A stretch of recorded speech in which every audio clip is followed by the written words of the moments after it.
Welcome to the Resilient Recruiter Podcast. This is your host, Mark Whitby, and I'm so delighted to be joined today by Andy Mackin.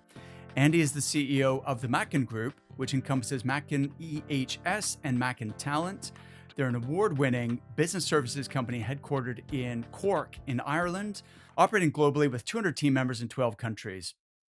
Andy has a unique background compared to many of the guests that I have on the show, in that he served for 21 years with the Irish Naval Service, retiring in 2006 before going on to huge entrepreneurial success. He's an EY Entrepreneur of the Year finalist and a super lovely guy. Andy, thank you for being here. Welcome. Hi, Mark. Great to be with you. All right. So you were referred by one of my coaching clients, Morgan Cummins at Talent Hub. He's an awesome guy, super, super positive. Could you briefly outline how you met Morgan? Yeah, myself and Morgan met online, to use that cliche.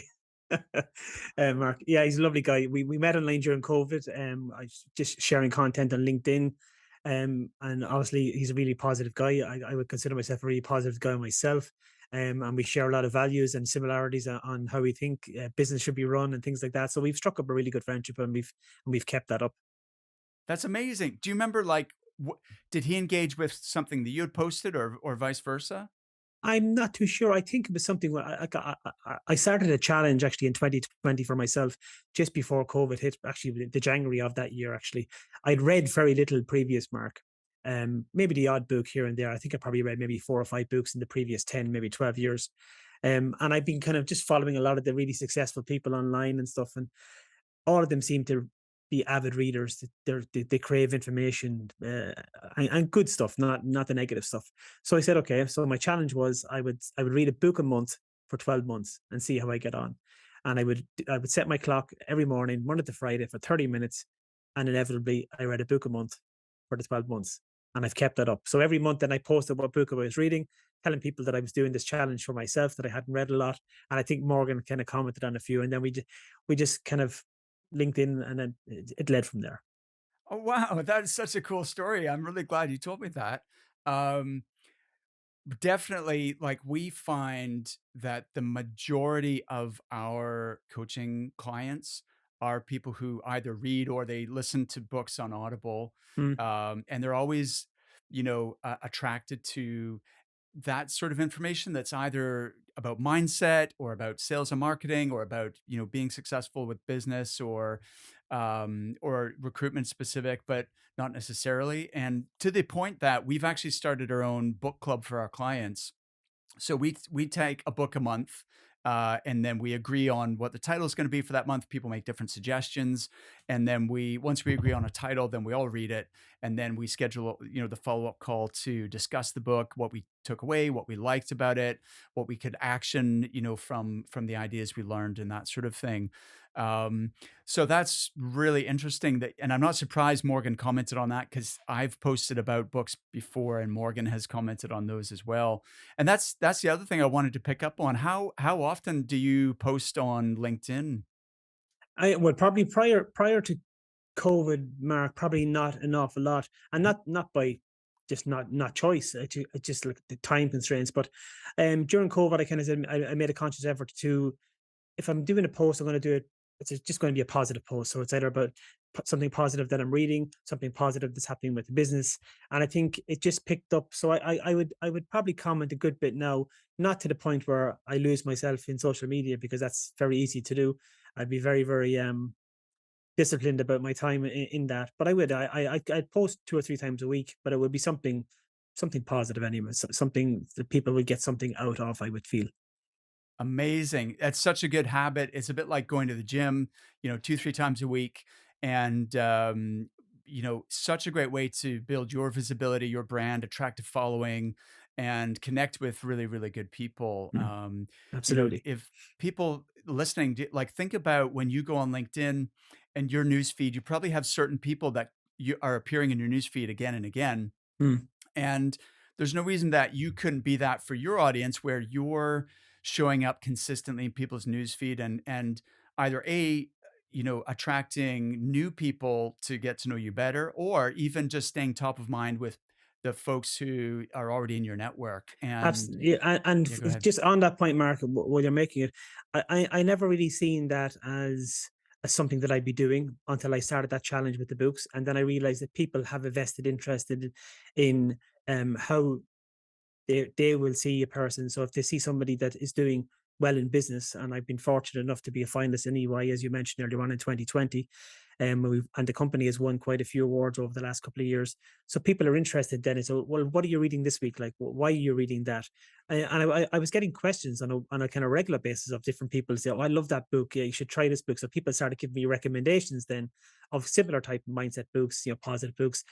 So it's funny how you're 100% right that people will engage with that kind of stuff, especially when it's positive and it's having a positive effect on them. But I never thought I'd be that person. Like I was just doing it for a challenge and a bit of fun. And yeah, it's crazy how it turned out. That's so cool. Listen, after this, we record this episode, I will send you, we've assembled like a little ebook of the 25 best performing posts from within our recruitment coaching community, just to get inspiration and ideas of what, types of content has worked well. Mhm. And it's got, an image of each post, but also a link so you can go and look at the original post. And so I'll send that to you after this, Andy. And by the way, if anyone listening wants to see a copy of that, just reach out to me, either DM me on LinkedIn or drop me an email, mark@recruitmentcoach.com, and we'll send you a copy of the ebook as well.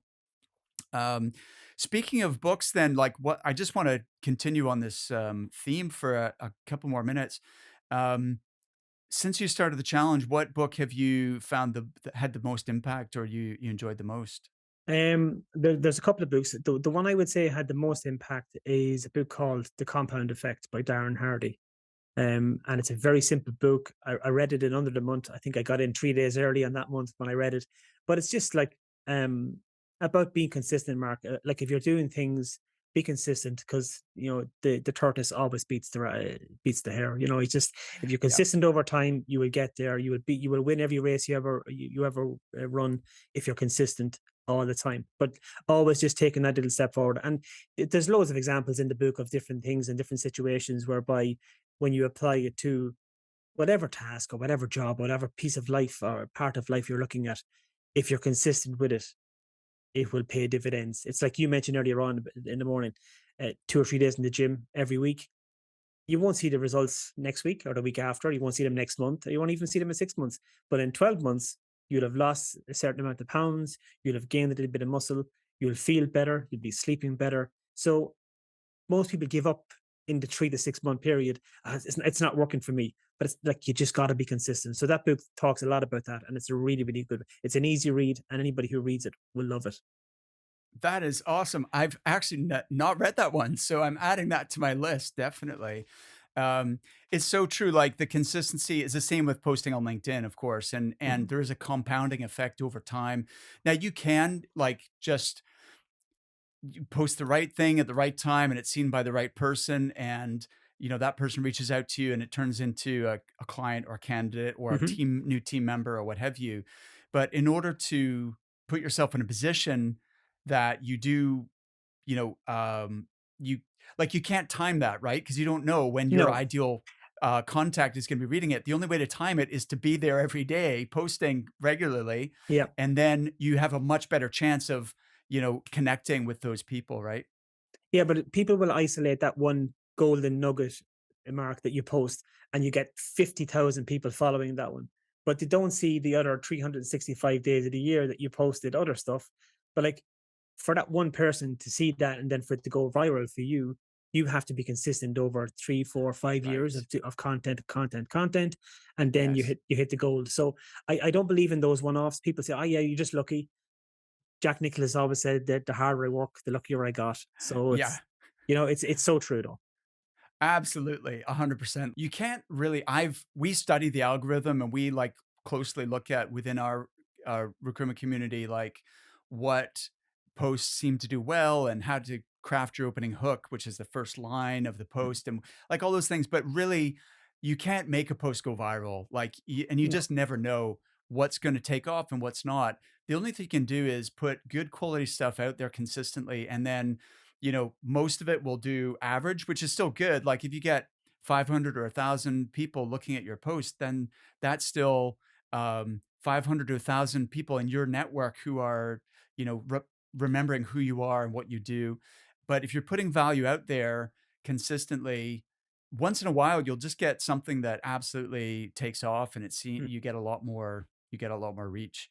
Um, I liked what you said about the tortoise and the hare, because in the reality, in most people's jobs, like in your career or when you're running a business, there really isn't any finish line, right? So, it is a marathon and not a sprint, and you have to pace yourself accordingly and just, you know, be relentless, and consistent, um, and that gives you a sustainable, profitable business over time. Yeah, I agree. Um, so, listen, your route to recruitment success is unusual. Can you tell the story about leaving the Navy and starting up your own business? Sure.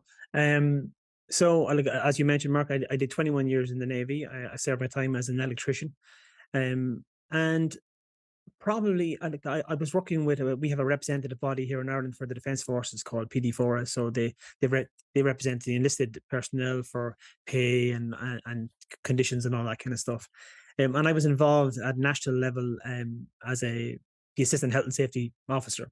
And at that time, I didn't have any training, so I was just kind of just giving guys advice. So somebody would ring me up and say, "Andy, there's a big building going on here, a project in the barracks. What can we do?" So I would have to go off and research all the different health and safety legislation, what was required, how to map it, the site, signage, all that kind of stuff, then feed it back to the guys. And I was kind of saying to the general secretary one day, I said, Jerry, I said, look, I really should know what I'm talking about here. I should have some kind of course or training. And he said, go and look, see what's out there, and we'll see if we can support you in that. So I went off and went back to college to UCC, did my diploma in health and safety, really enjoyed it. Started doing a few little projects here and there for within the service. Really enjoyed it, and then I kind of decided probably about 5 or 6 years before I left that this is probably something that I'd like to do when I go. So in 2004, I got an opportunity to start a business, and then in 2006, obviously, I retired. And by that stage, I probably had maybe 5 or 6 regular clients that were popping in for regular consultancy services, and probably another half a dozen clients that were popping in on and off. And I said to my wife, I said, you know what? I said, look, I want to give this a go. I said, I'll have my pension, so the mortgage will be almost covered. And if I do this 2 or 3 days a week, I'll have a couple of days off with the boys. I'll be able to help you with the child minding because my wife worked full time at the time. And my wife still says to me to this day, Mark, whatever happened to that 3 day gig that you were talking about doing in support? I'm probably working harder now than I ever did before. Um, but that's how the business started off. And then we kind of grew consistently, year on year from there. But, back to that compound effect, just getting up every day, doing the mundane stuff. But 95% of most jobs is mundane. Amazing. So, what an incredible journey. Like, from that point, that was what, 2006 that you 2006, yeah, October 2006. okay. So then we're talking 15, 16 years, um, that since you launched, and you now have 200 team members, and you're operating globally. Could you, like, break down for me what were the main milestones in that journey? Like, how long did you run the health and safety business, consulting and training, before you launched the talent business? And we launched a talent business in 2014. And Okay. subsequently, and that came out, Mark, that came out actually of a health and safety project that I was working on. So, and in lots of ways, talent and health and safety, funny enough, like they kind of go hand in hand in lots of ways because when you onboard a new person, there's all that kind of ergonomic assessments to be done. There's that workplace safety to be done. So, like with a lot of clients, we can go in and be working with them on the health and safety, and then also help them with the recruitment, or help them with the recruitment, and then also help them with implementing their health and safety policies on site. And no, I didn't see that at the time. That obviously has developed over time. But 2014, yeah, I was working on a health and safety project for a client of ours in Dublin. And they asked me would I go to the States. They were trying to develop an online platform to get training sent out, notifications sent out to all the operations people on time, so that they were getting bombarded with training and they just needed a bit of structure for how that was being done. So I was working on a project with two guys out of the US. And we had a site meeting on one of the sites in Belgium, and those guys came over with their director, And I remember saying to him, I said, look, I said, it'd probably be better if you had a couple of guys on a more consistent basis. It would really help the project rather than just the three of us who all have daytime jobs as well. And we were doing this as kind of an added service. And he took that on board. Nothing changed. We kind of worked away for the next 6 months. And then October, yeah, oh no, sorry, December of 2014, I was over in the US. And he just said, look, he said, the contracting company that I'm using for the two guys, I don't particularly get on with. They're not really looking after the guys. They haven't seen a manager in 18 months.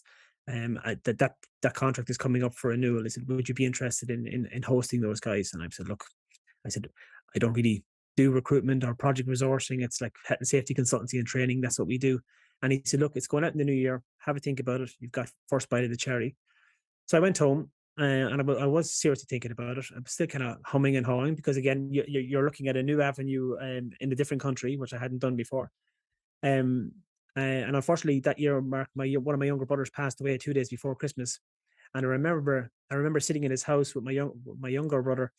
Um, we were just having a beer in his name and just trying to reminisce and stuff. And I was telling my brother, I said, yeah, I said, I got this opportunity. Um, I kind of want to do it. And my brother just said, well, look, if your brother Wayne was here, he'd kick your backside if you didn't do it. So, like, if you know you want to do it, just do it. So, I rang Steve up about 2 days after Christmas, obviously because the US guys are back on the 28th. There's no long holidays there. Told him, I said, look, yeah, I'd be interested in doing that. Let me go off and register a company and see what's involved. And that's how the talent business. So we project resourced those two guys for maybe about a year and a half. It was nice and easy, one invoice a month, a couple of grand profit every year. It was easy. I could manage a grand from Ireland, and I was popping over then once a quarter to meet the director and make sure everything was going okay. And so he was really happy with that. So that's where it spawned. Yeah, really. Amazing. Now, I just want to pick up on a couple things here. First of all, I didn't realize there was a real crossroads where you were in two minds as to whether to pursue this opportunity or not. And looking back, like at how the talent business has absolutely taken off, do you ever like almost it's a sliding doors moment where like there's an alternate universe where Andy Mackin didn't pursue that and like just imagine how different life would be. Um, I just think that's incredible. Like you overcame that fear or that self-doubt to say, "Do you know what? I'm gonna go for it." What was that thought process like apart from like obviously you had the encouragement of your brother and that sort of reminisce, but what was holding you back from giving it a go? I suppose I had never done anything like it in my life, Mark. So I mean, it's a huge like number one, and I always go back to my upbringing. I never finished school, and like the equivalent of high school in America. So I always kind of held a grudge to myself that I never, but it wasn't an option. Like at the time, my father was unemployed, or working part time. I was the eldest in the family, so I really had to kind of get out there and get a job and start helping out with the family and stuff. And I had no problems doing that. Doing that. That was how it was back in the early '80s. Um, and I went to England on a soccer trial. That didn't work out, and I just got a job over there because where I lived in Dundalk in Ireland, in the mid '80s, and probably the same in the UK. It was pretty bleak in the mid '80s, right across Europe. So there wasn't a lot of jobs around. Um, so I went over to England, and I just stayed there and worked. I got a job as a silver service waiter in the Grand Hotel in Torquay, and probably the best 10 and a half months tuition I ever got in life, work, experience, people. And I've taken a lot of the lessons I learned with me in that. Um, and I had applied for the Navy that year, but I was too young. So subsequently, later that year in '85, I got a call to say, listen, yeah, we're taking on another batch of recruits. If you're interested, there's an interview in Clark Barracks in the dock. So I came home, did the interview, he said, look, the officer at the time said, look, we're going to be moving pretty quick in this. So I know you're going back to England, but if you're successful, you'll have to come back for a second interview in about 6 weeks' time. And if you pass that, you'll have a medical. And if you pass that, you'll be in. And he said, are you sure you want to do this? And I said, absolutely. I said, you let me know. So I was grand, went back to England 6 weeks later, or 5 weeks later, got a phone call. Yeah, be in the barracks on such a date. This was on a Friday, so I literally had to pack my things on a Friday, close my bank accounts, get on a bus the following morning in Torquay, a bus to London. I got a standby flight at 6 o'clock that evening from London to Belfast. Had to get a bus from Belfast to Newry. And by the time I got to Newry, the last bus to Dundalk had left. So I had to phone home, said, Dad, I said, I got as far as Newry. This is where I am. He said, stay there. He said, he didn't have a car at the time. I said, I'll get my buddy, Mickey. He said, he get his taxi. He'll come down to collect you. So stay where you are. So they picked me up just after midnight. So I got home kind of late Saturday night, Sunday morning, had dinner with the family Sunday, went up to Dublin on the Monday, did my second interview, passed that, did my medical, passed that, got sworn in that day. So I said, that's great. I'm in the Navy now. And I remember before I went up, we had a letter mark saying, bring an overnight bag. And I brought my overnight bag. So I brought my one pair of underpants, my toothbrush, my pair of socks. Like you think that the light things you're going to think. So that was the 19th of November. And I got home on the 23rd of December. So, Oh, wow. so I Okay. literally, yeah. Thankfully, they clothed us in all the military gear and everything. But yeah, uh, that was a culture shock. But yeah, it was a great. It was, look, that to me that was my biggest successful moment, that I had actually got something that I'd wanted to do. And like the Navy was spawned by, I remember watching a John Wayne movie when I was about 12. I think he was the captain of a U-boat. And I remember the submarine just sailing along the flat, calm, dark sea with the moon in the background. And I was saying, wouldn't that be pretty cool to do something like that? And never thought anything more about it until I kind of 17 when I seen the ad for the Navy. I applied and then it didn't get it until I was 18. But it's funny how things stick in your subconscious and just kind of come back up when it's time to go. So obviously that was my time to join the Navy, but that at the time was my biggest single achievement in life. So making the decision whether I'm going to start a business, you can multiply that by by 100 in terms of the decision process. Holy God, do I want to start a business in a whole different country that I'm not over there on a day-to-day basis, that I'm really going to be going on people's good faith and judgment and feedback that everything is going okay. So it was a huge decision. Like it was a huge decision. But then, as you said, doors open, and then do you step through or do you choose to stay and say no, let it close again? So I just said, look, back it, give it a shot. It's amazing. What an amazing story. Thanks for sharing that. And um, I just think you never know where these opportunities are going to lead. And like I always think, what's the worst that can happen? And okay, it doesn't work out, and then there might be some cost or associated with that, or what have you. But like the the you just never know, and it's Mhm. absolutely taken off, which is amazing, and I wanna hear more about that, but can I just circle back? You mentioned that the silver service job you got, so were you're a waiter, basically. Yep. What you said there were so many lessons you learned from that that you still apply today, like, could you give me an example?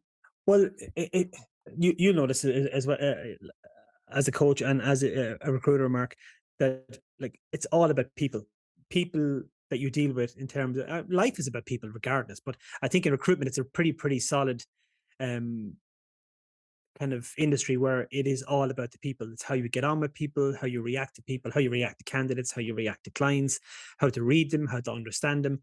And believe it or believe it not, it's probably the same in retail, but in retail and in the leisure industry, you're dealing with people every day of the week. You have to understand their moods, their wants, their needs, when they're in good form, when they're in bad form, when you can poke them, when you can't poke them, like when you can kind of get them on your side, when you know you're not getting them on your side. So you're reading a lot of situations that I brought into business, and it has really served me well. I mean, that's just a quick kind of synopsis now, but generally, I think just working around people, understanding people, getting to know people, if you can just tap into that, I think you'll be a lot more successful in life than you think you will be. Amazing, and, it's funny you say that because my daughter just got her first real job, after high school. And it's a waitressing job. She's kind of in between. She hasn't decided if she's going to uni or what she'll study or what's gonna happen next, so she's taking a year out, and, yeah, so I'm sure she's gonna get some good life lessons from that experience regardless of what she ultimately goes on to do. So 2016, this unbelievable opportunity, looking back, your client actually gave you the contractors as well. So, like, you couldn't really ask for a better first, recruiting job than that. So, at that stage, how many employees did you have?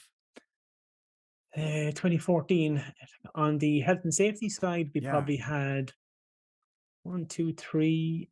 I'm going to say four. Wow. Okay. So Uh, you've and gone on from the talent 4. side, we had none because then Right. the first two guys then were the first two guys. So in 2014, actually, first of January 2015, the Mackin Group, who wasn't a group at that stage, had six people. Wait, okay, okay, okay, let me get this straight. So the first so 2006 to 2014, the first however many, years, you just ticked along, you were a really small team, 6 people, Yeah. and then from 2016 to 2022, so the next 6 years, Mm, you've gone from 6 people to 200 people.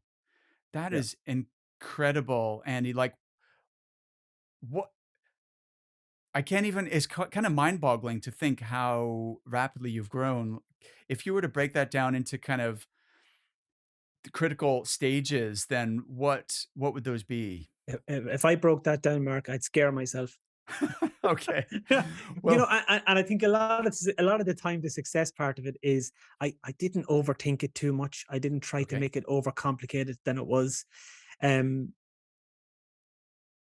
I still to this day have to pinch myself of where we've come from to where we are, and obviously I've got big aspirations and dreams on where we want to go. But if I was to break down critical moments in it, I would say they were all linked to critical relationships. So, Okay. for example, and I just if you want me to dive into it a small bit, Yeah, please. um, one of the one of the relationships that I kind of founded out of the first gig that we got with that client, that director's second in command wasn't going to get promoted because they were both young guys.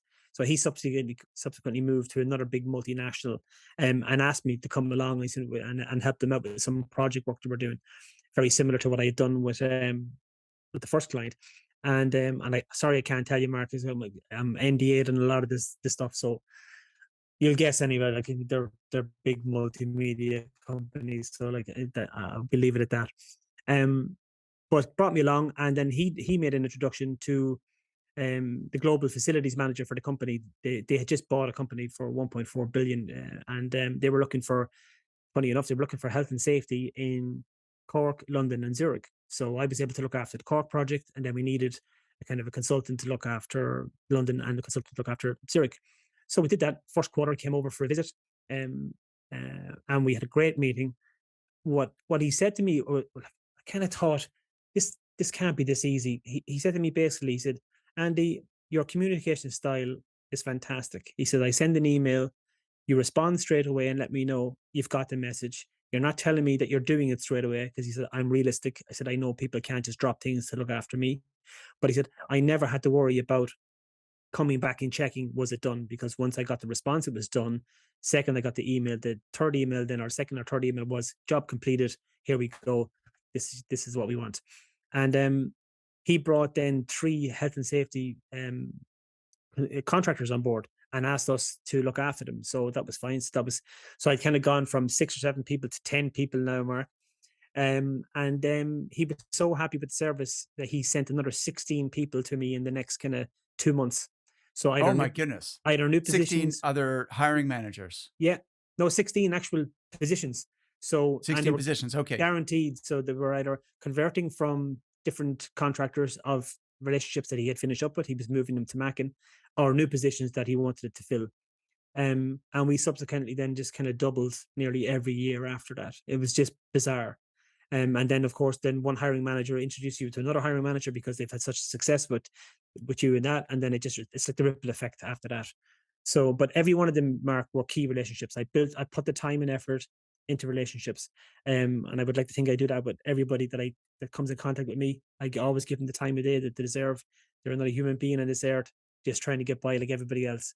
So I think, well, if you're nice, what goes around comes around. You know.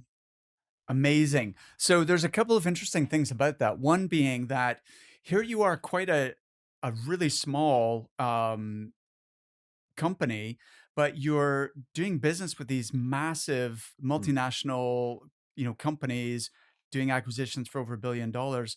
And I've seen that's quite rare. Like normally smaller companies do business with smaller companies and bigger companies do bigger business with bigger companies. And you've been able to win work and these projects from, incredibly large companies. What do you think was the key to being able to do that? Well, I think we were able to find good candidates for them, whenever they give us the opportunity, Yeah. we were able to produce the goods. I've got a really good team in the US now, and had one particular lady, Lenise Lane, who I'd worked with. Funny enough, again, it's funny how relationships are. I worked with Lenise on an EHS project in Luleå, Sweden. One of the companies we were working for, we're building a data center there, and she was involved on the standards, the ISO standards, kind of things. And we just hit it off. We had a great relationship. We used to contact each other on Facebook then just to say hi and stuff. And when the opportunity came up in the US, I said, "Listen, I kind of need somebody, and we're getting a little bit busier now. And would you be interested in doing some work for me?" And she said, "Look, Andy, I've got a kind of full time job." Well, she said, "Look, I'm doing 30 hours a week. I could give you 10 hours if that works." And I said, "Look, it's just to have somebody that they can reach out to in the same time zone, or 2 or 3 years, 2 or 3 hours behind. If that went." She goes, "I'd love to work for you." She said, "No problem." So let's do the 10 hours. So we did that. Now, Denise is my operations, my CMO and operations lead in the US now. She runs out North America. Um, Wow. but Amazing. that just kind of grew from 10 hours to 15 hours to 20 hours. And then she said, "What the heck?" She said, "I love working with you. I'm just going to come full time." And she told me she'd never go back to the corporate world. She always had her own little micro businesses that she loved doing. But she said, "You're the only person," she said, "I'm going back into the corporate world for." So Beautiful.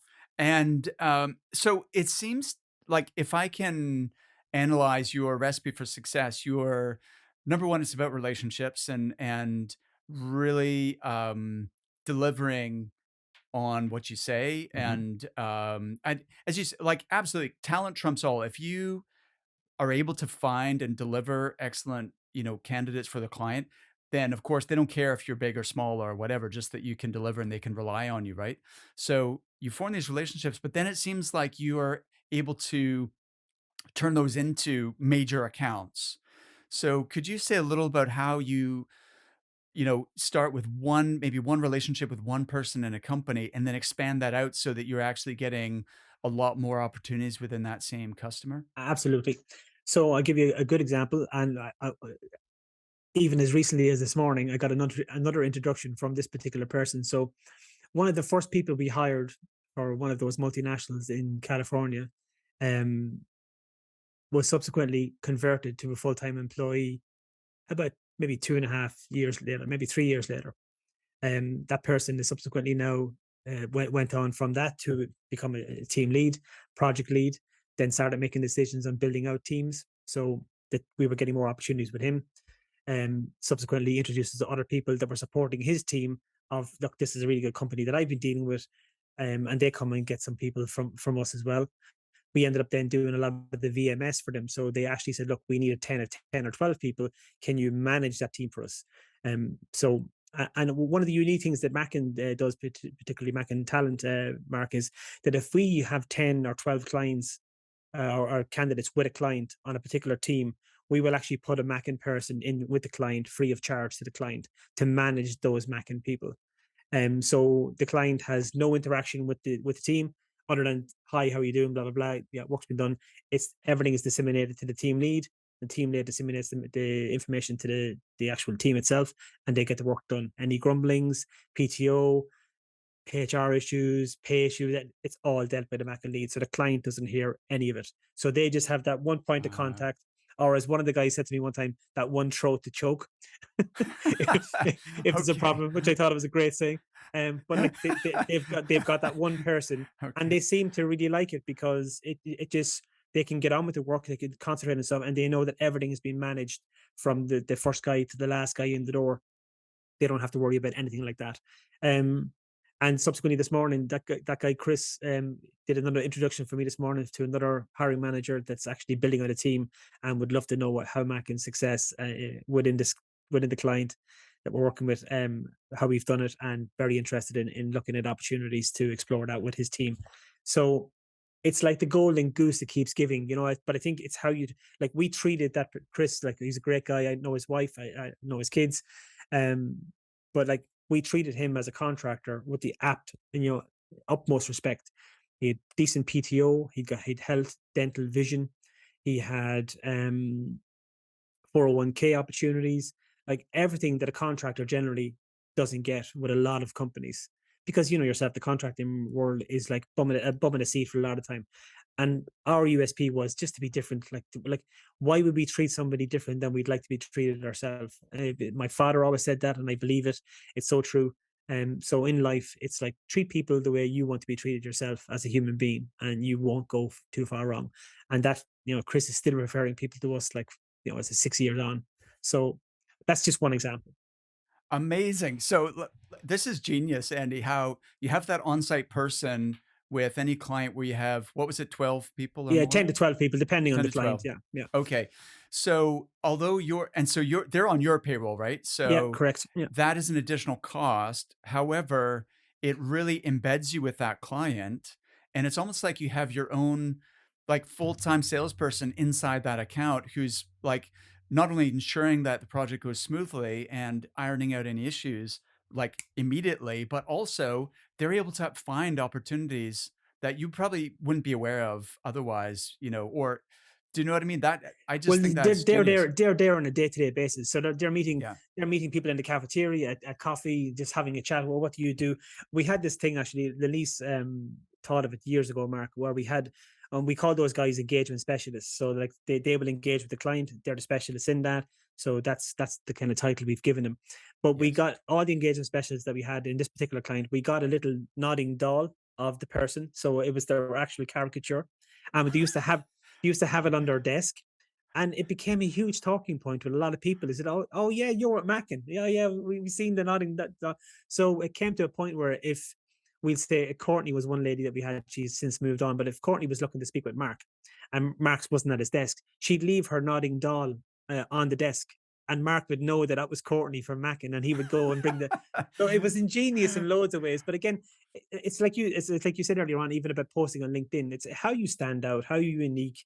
Like it became a talking point. It became a little bit of fun and banter with it. But everybody knew who the Mackin engagement specialist was.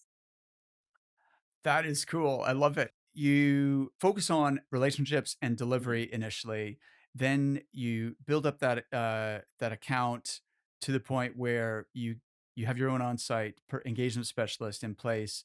Are there any other kind of secrets that have enabled you to really scale that rapidly?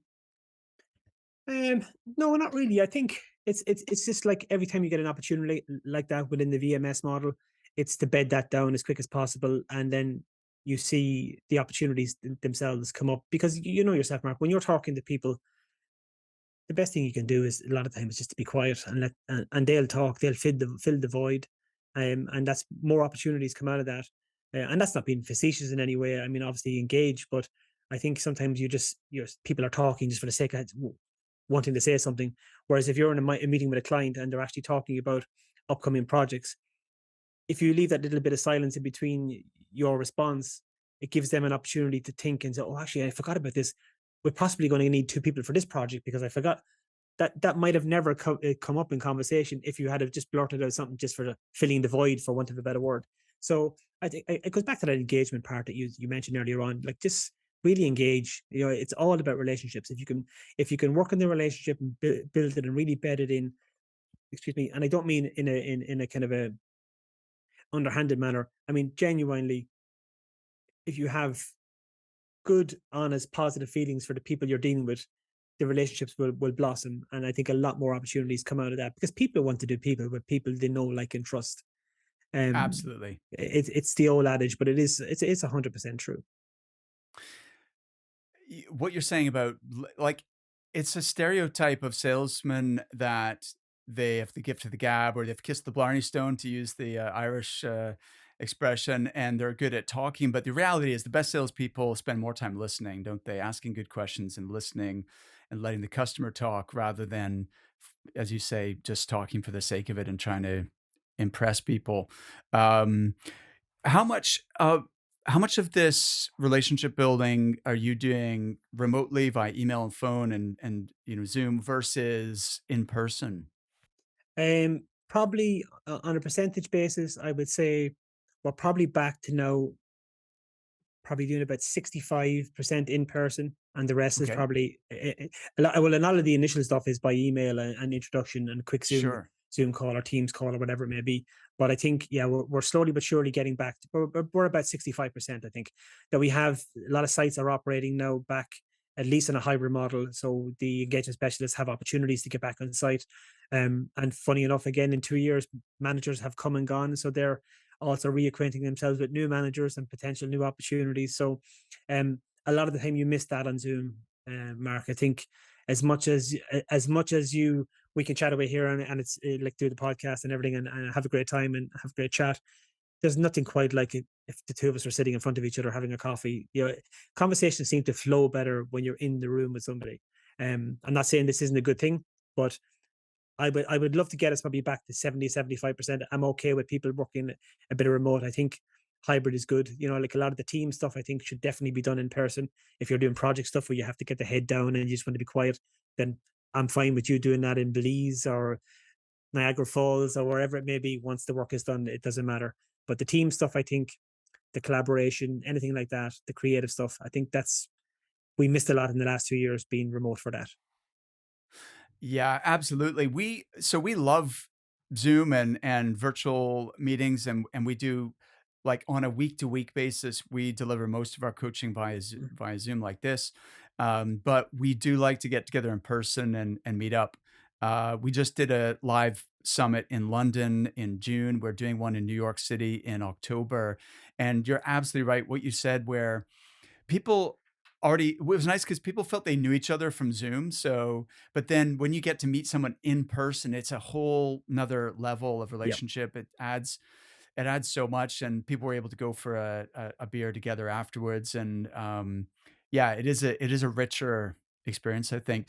I think you said to me on a previous conversation that you meet your clients quarterly, or what's the sort of could you say more about that? Yeah, yeah. Well, I think initially, my philosophy was always at least, especially when there's distance between the clients, that try and get over. I mean, so like for to go from Ireland to America, look, it's not, you can't be over there once a week or once every 2 weeks. So once a quarter was like that. We do the Teams calls or the Google Meets or the Teams whatever platform they were using. We do that in between, and then I would make it my business to go over for a week or 10 days, travel around the different sites, meet all the key managers that I had the relationships with, and just sit down 15, 20 minutes, half an hour, shoot the breeze, have a cup of coffee. Is there anything we can do?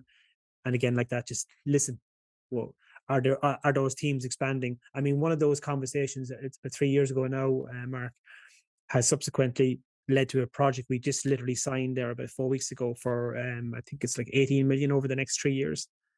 Um, so that's the power of the relationship and building it up and just putting time into meeting them once a quarter, or whatever it may be. But like definitely once a quarter, I think is the minimum it should be. Um, Amazing.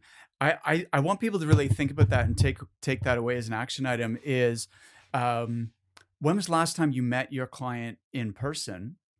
And, because I think well, 2 things. Number 1, definitely during the pandemic, people had to just do it virtually, which mhm, which I mean, there's been a lot of positives to that, but I think we've gotten out of the habit now of going to actually see people, and I think we should resume that in-person, mm, contact for the reasons you've already said. So when's the last time you met a client in person? The second thing is I find if you have a local business where you're serving local customers, then of course it's more natural to just pop over and see them. But what you're doing sets an example of how even if you're recruiting nationally or even internationally, you could still create that opportunity to go and see people in person, and if you do make that effort, there's a good chance that you're gonna be the one signing the 18 million, dollar contract instead of one of your competitors who hasn't been sitting in mm. front of the customer, right? Yeah, no, I agree with that 100%. And the interesting thing about it, Mark, as well, is that like for me to travel once a quarter for a week or 10 days, okay, look, it can be a chore, and I haven't obviously done it to the extent I was doing it pre-COVID, and I don't particularly want to go back to the madness that I was doing either. I'd definitely be more strategic in my meetings, but I will get back to those in persons because It just solidifies the relationship that you're building with the person. And outside of that, they know you're making an effort to travel 5,000 miles to come and see them. They are very appreciative of the fact that they want to make that you want to make sure that everything's going well and their needs are being met. Um, and then the relationship is building because of that, you know. So there's a lot of other things going on in the peripheral when you do that trip. So I think for me to spend, 2 or 3 grand once a quarter traveling for an $18 million contract, it's kind of a no-brainer, I think. Now, I'm Absolutely. not saying that's the only thing in it, but yeah, and I look, we have people on the ground and they're an extension of me and the company and stuff. But I think they Yes. really do appreciate the fact that you put in the time to make those faces to faces. Absolutely. That's really interesting. So, what's the sort of structure and shape of the organization right now? Like how's the business actually set up? So obviously the group, Mackin Group, obviously as you said, is two companies. So the talent business is kind of split. So we have Lenise Lane, who'd be my CMO and operations lead in the US or North America, and then I would have Fiona Donnelly, who would look after EMEA and APAC. So they basically kind of run those two bits of the business. I'm still looking after the kind of health and safety business, not on the day-to-day stuff, but generally just overseeing it, and then just strategy for the business. So there's kind of three on the senior leadership team, and then we would have team leads and managers in respective areas for respective parts of the business. They'd be like account managers, business development, that kind of stuff. And then you've got everybody else underneath that. And when you say everybody else, like what are there different roles that you have in the business? I'm just curious because you do things differently to many other companies I've encountered. So I'm just curious to know what that actually looks like. Yeah, well, so we'd have a like underneath the leadership team, you would have operations lead in the US. We've got operations leads for EMEA and APAC. Then we would have the recruitment managers in their respective areas. You'd have HR, business development, and they'd be all their kind of peers. And then underneath that, then you'd have the respective people in the different teams and different like team leads for that particular project in that particular client's site. And then the EHS business would then just run separately to that. Fiona would kind of oversee a bit of that with myself. But that's kind of running itself in terms of a business. We've got the structures and systems in place for that. And so is that kind of replicated in each country or is some of it centralized? And, uh, how how many of the team members are like in Cork versus spread out in each of your countries where you have clients? It really depends. Yeah, we've kind of centralized it for like EMEA, APAC, and the North America. So North America, like the US will handle Canada and South America. Mhm. EMEA will look after everything in Europe. And we do a small bit. Like the numbers in APAC are quite a tight team, so we manage that from England, from the team in Okay. London manage that. Um, Okay. and until like there's kind of tipping points then, Mark. So if the numbers get beyond the point, then it's time to promote somebody to a like an operations lead or bring somebody in at that position. All right. Makes sense. What would you say have been the biggest challenges in scaling that rapidly? Oh, that's a good question. I think time sometimes, like we've been very fortunate that a lot of the locations we've gone to, the client has asked us to come and support them in some way, shape, or form, and which Right. which definitely helps because Mm. going in, regardless that you're going to have an invoice at the end of the month, and that obviously puts the boots on the ground, and then you can build from that, and then obviously then you can start scaling in the region outside of that client. But it certainly helps. But we haven't always done that, but we've done that quite a lot. So time sometimes the client might say, "Look, I've got a project kicking off in 4 weeks. Can you support us here?" And we're going to go, "Yes, we can." And then Okay. when I hang up, I go, "Oh my god, how are we going to do this?" But inevitably, we do it. We pull it out of the bag. But we do different things. Like so, sometimes it's a case of if it's Europe, I can jump in a plane, I can go over, I can get the company registered, get the bank account set up. That's very quick. If it's like we opened an office in Santiago de Chile there recently, everything was done online, virtually, between myself and Denise in the US.